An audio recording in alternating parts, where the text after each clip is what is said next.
introdução, gente, foi para aí a gente chegar no conceito de cronogarquia, tá? Então, assim, qual que é a história? Então, tem uma pessoa chamada Dr. Alfred Lambremont Webre, que ele é advogado e ele tem uma certificação também de saúde pública. Ele foi o criador do termo exopolítica antes do Dr. Michael Salla. Então, a essa altura, ele já é um senhorzinho, né?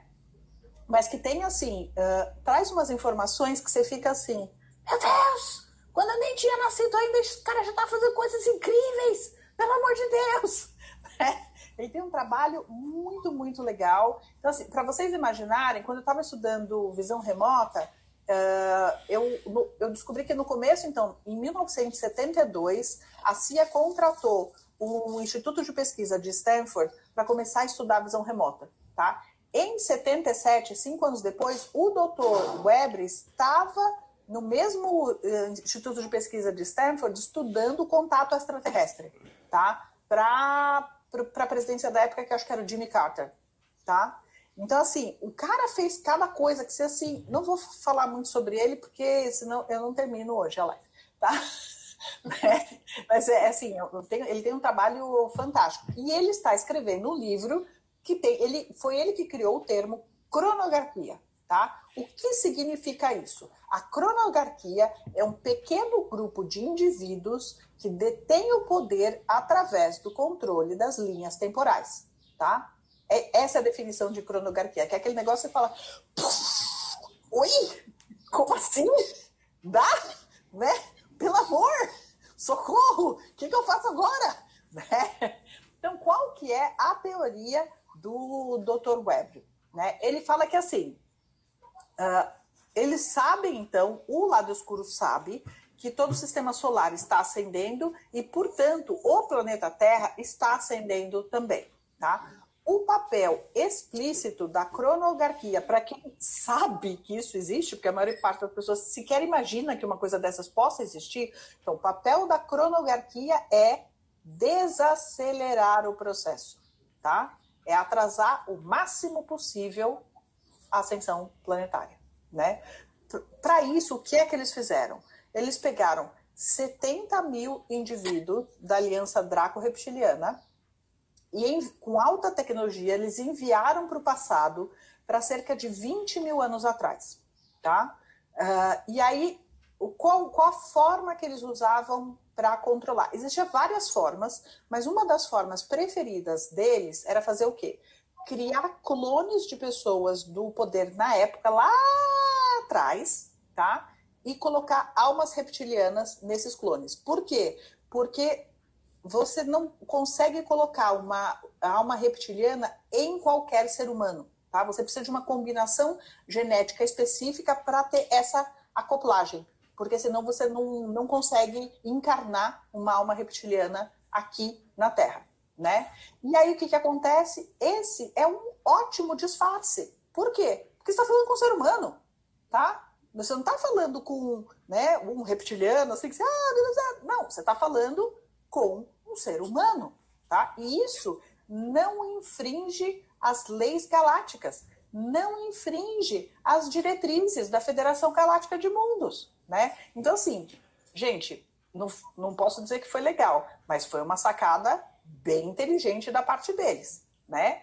E aí, o que eles fizeram? Então, eles voltaram lá atrás e aí promoveram pessoas desse grupo nas sociedades mais primitivas. Eles fizeram o quê? Então, eles clonaram e substituíram alguns reis, rainhas e altos sacerdotes, tá? Lá atrás. Aí, conforme a sociedade humana foi evoluindo e o plano deles era de dezenas de milhares de anos, né? Então, para eles, assim, tá tudo certo, a gente espera, não tem problema, né? Conforme a sociedade foi evoluindo, esses caras lá atrás foram os que deram origem às religiões e as corporações. Então, não é por acaso que a maior parte das religiões e das corporações tem uma ética draconiana, porque elas foram criadas para ser assim, tá?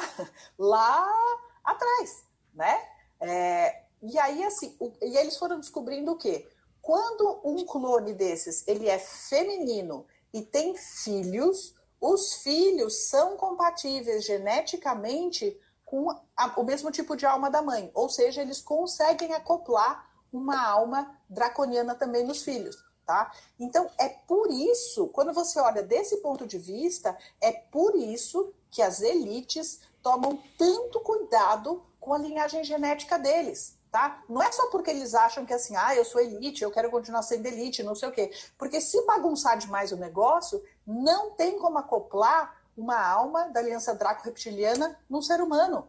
Tá? E aí eles começam a perder o poder. Né? Então, eles tomam muito cuidado com a reprodução programada da elite para ter certeza que eles conseguem encarnar algumas dessas pessoas. Tá? Então, assim, esse é o plano que veio lá de trás. A estimativa hoje do Dr. Weber é que existem aproximadamente 375 mil almas reptilianas negativas encarnadas no momento, tá? E aproximadamente 70% dos países, ou seja, no mundo inteiro, né, basicamente, né, e que mais ou menos 5 mil deles estão em posição de grande poder, tá? Nos Estados Unidos, espera que minha gata tá tentando comer meu fio aqui, não come, cereja, concorda. Nos Estados Unidos, a estimativa é de que 80% dos senadores e dos deputados possuem alma da aliança draco-reptiliana, tá? E eles trabalham como um time, eles têm essa consciência que é meio de rebanho, né, que é uma característica da espécie deles, e eles trabalham como um time para escravizar a humanidade. A maioria, e eu não vou dizer que são todos, mas a maioria dos presidentes e dos primeiros ministros, eles têm a alma da aliança draco-reptiliana, tá? E não necessariamente, porque a gente ouve muito falar assim, fulano deve ter sido clonado e é por isso que ele mudou, não sei o quê. Pode ser isso? Pode. Mas muitas vezes, assim, é uma pessoa que encarnou mesmo e já encarnou com essa alma. Então, como ela é identificada assim que nasce, né? E acordos são feitos pré-encarnatórios, então é por isso que, na verdade, assim, não é por acaso que algumas pessoas são criadas para se tornarem presidentes, primeiros ministros, esse tipo de coisa, tá? Isso faz parte, assim, eles nasceram para isso, para ser colocados nessas posições de poder, tá? E aí, assim, apesar de serem poucos indivíduos, a segunda camada abaixo deles, que aí já é de almas humanas, eles têm tanto a ganhar sendo conivente com essa estrutura da elite, tanto a perder se eles não forem coniventes com isso, que eles decidem manter essa estrutura funcionando. Tá? Então, assim, essa é uma das formas, das várias formas de infiltração da aliança draco-reptiliana. Essa é uma das formas mais sutis e de grande impacto no mundo que a gente vive hoje. Tá? Então, não é por acaso que para você se dar bem numa grande corporação, você precisa basicamente ser um psicopata, né?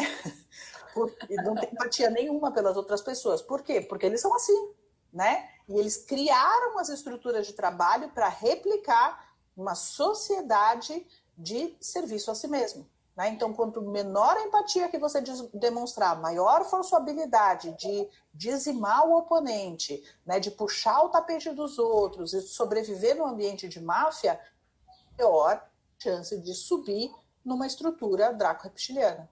Tá? Ou seja, uma grande corporação mundial. Uma coisa interessante é que, se a gente prestar atenção, a linhagem real, a preocupação deles em manter os casamentos dentro das próprias famílias, e a gente consegue também observar isso com os presidentes de um certo país, que eu acho que não sei se pode falar o nome, mas que vem de lá de trás, e eles são interligados também, assim, historicamente, se nós formos procurar, eles têm a mesma origem, assim, de um âmbito familiar restrito. Dá para pesquisar isso, porque tá dentro da história, tá? Para quem quiser buscar ali, que a coisa acontece dessa forma, justamente por causa dessa preocupação que a Thaís estava falando, de manter, né, esse ciclo encarnatório deles, por não poder encarnar em determinadas pessoas, eles precisam manter essa linhagem sanguínea para que isso aconteça de uma forma mais fácil para eles. É só para complementar.